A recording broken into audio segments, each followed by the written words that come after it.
மாவட்டத்தில் 72% வாக்குகள். நுவரெலியா மாவட்டத்தில் இன்று பிற்பகல் 2 மணி வரையான காலப்பகுதியில் 72% வாக்குகள் செலுத்தப்பட்டுள்ளன. இத்தகவலை நுவரெலியா மாவட்ட தேர்தல் அதிகாரியும் மாவட்ட செயலாளர் நந்தன களப்பட தெரிவித்தார். 2024 ஜனாதிபதி தேர்தலுக்கான மாவட்டத்தில் மொத்தமாக 6,05,292 பேர் வாக்களிக்க தகுதி பெற்றுள்ளனர். இந்த நிலையில் நுவரெலியா மாவட்டத்தில் 534 வாக்குச்சாவடிகள் அமைக்கப்பட்டு இன்றைய தினம் வாக்களிப்பு நடவடிக்கைகள் இடம்பெற்று வருகின்றன. புதிய ஜனாதிபதிக்கு காத்திருக்கும் சவால். இந்த தேர்தலில் யார் ஜனாதிபதியாக தெரிவு செய்யப்பட்டாலும் அவர்களுக்கு ஆதரவளிப்பதாக முன்னாள் ஜனாதிபதி மைத்ரிபால சிறிசேன இன்று காலை புலனறுவையில் வாக்களித்த பின்னர் தெரிவித்தார். செய்தியாளர்களிடம் பேசிய அவர், வரவிருக்கும் ஜனாதிபதி பல சவால்களை எதிர்கொள்ள நேரிடும் என்றும், அரசாங்கம் குறைந்தபட்சம் வரவிருக்கும் தேர்தலில் 40 பில்லியனை செலவிட நேரிடும் எனவும் குறிப்பிட்டார். நாட்டு மக்களுக்கு நன்றி தெரிவித்தார் ரணில்.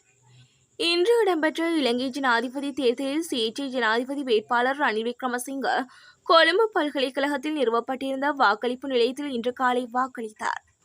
எனக்கு வாக்களித்த அனைவருக்கும் நன்றி. இந்த வரிசையை நானே உருவாக்கினேன். நாடு ஸ்திரமற்ற நிலையில் இருந்திருந்தால் இன்று வாக்களிக்க முடியாது. இந்த தேர்தல் இலங்கையில் ஒரு திருப்புமுனையாகவும் நாட்டை அளித்த பாரம்பரிய அரசியல் மற்றும் பொருளாதார கொள்கைகளில் இருந்து விடுபட்டு நாட்டில் புதிய சமூக மற்றும் அரசியல் அமைப்பை கட்டியெழுப்புவதற்கான பெருமதியான சந்தர்ப்பம் எனவும் இதன்போது அவர் சுட்டிக்காட்டினார். இலங்கை வரலாற்றை மாற்றும் தேர்தல். இந்த தேர்தல் இலங்கையின் வரலாற்றை மாற்றும் தேர்தலாக அமையும் என தேசிய மக்கள் சக்தியின் ஜனாதிபதி வேட்பாளர் அனுரகுமார திசநாயக்க தெரிவித்தார். அனுரகுமார கொழும்பு 10 பஞ்சிகாவத்தை சாய்கோச்சி சிறுவர் முன் பள்ளியில் அமைந்துள்ள வாக்களிப்பு நிலையத்தில் இன்று தனது வாக்கை அளித்தார். வாக்களித்த பின்னர் ஊடகங்களுக்கு கருத்து தெரிவிக்கும் போதே அனுரகுமார திசநாயக்க இதனை குறிப்பிட்டார். இந்த தேர்தல் இலங்கையின் வரலாற்றை மாற்றும் என்று நான் நினைக்கிறேன். காலங்காலமாக அரசாங்கங்களை அமைப்பதற்கும் அரசாங்கங்களை கவிழ்ப்பதற்கும் அரசாங்கங்களை மாற்றுவதற்கும் தலைவர்களை மாற்றுவதற்கும் தேர்தல்கள் நடாத்தப்படுகின்றன. இந்த தேர்தல் இலங்கை வரலாற்றின் மிக வலுவான திருப்புமுனை என்று நான் நினைக்கிறேன்.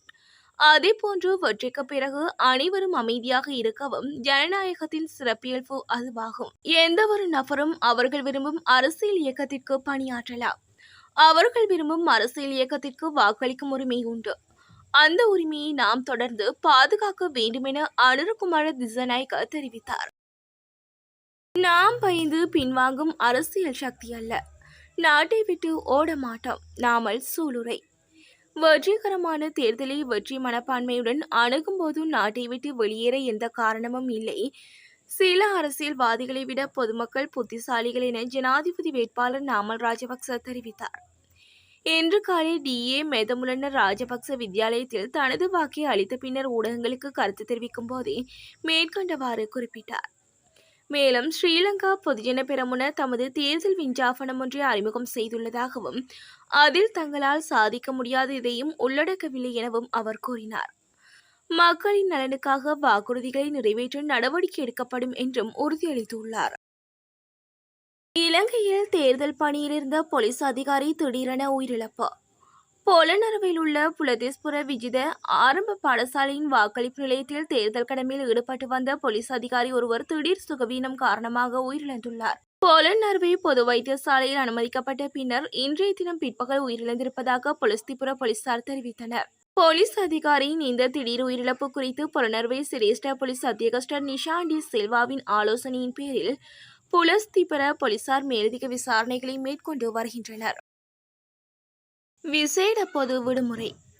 ஜனாதிபதி தேர்தலுக்கு பிந்தைய காலப்பகுதியை கருத்தில் கொண்டு அரசாங்கம் செப்டம்பர் 23 விசேட பொது விடுமுறை தினமாக அறிவித்துள்ளது. உள்துறை அமைச்சகம் விடுத்துள்ள சிறப்பு அறிக்கை ஒன்றில் இந்த தகவல் தெரிவிக்கப்பட்டுள்ளது. இதேவேளை எதிர்வரும் காலங்களில் நாட்டில் விசேட பாதுகாப்பு வழித்திட்டம் நடைமுறைப்படுத்தப்படும் என காவல்துறை ஊடக பேச்சாளர் பிரதி காவல்துறை மா அதிபர் சட்டத்தரணி நிகால் தல்துவ தெரிவித்தார்.